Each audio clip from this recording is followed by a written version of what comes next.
So I've had my guide dog almost 2 years in March, and a big issue we have is distractions, especially when we're crossing a street.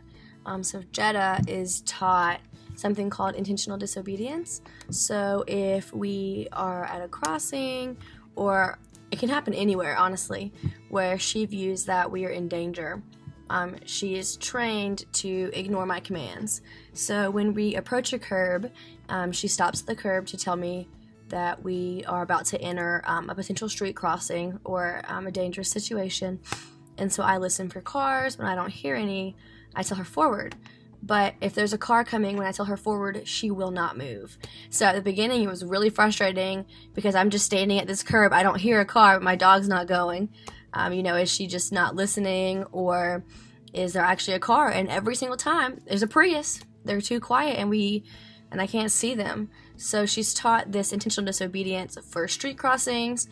She's taught it where if we're walking on a sidewalk and a bike comes through, she's taught to push me out of the way. She's basically taught to keep my safety as her top priority. So when people distract her, whether that be calling her name, snapping at her, clicking, whatever that distraction type may be, it puts us in danger, and it puts my life potentially in danger as well, because people forget that yes, she's cute and cuddly, but her priority is me and is my safety. And so she has to balance the fact that she's still a dog, and she still likes people, but she's in her harness and she's working for my safety.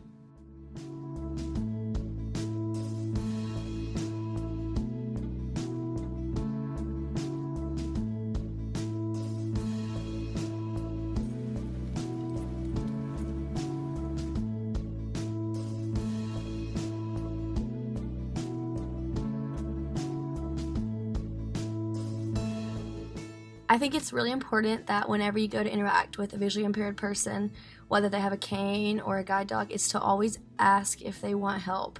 Some people really don't want your help, may not need your help, while others are just desperately waiting for someone to approach them. So I think the biggest thing is just making sure that you're not afraid to approach them, and that when you do, you really do it in kind of a how can I serve you manner, instead of let me help you get across this street.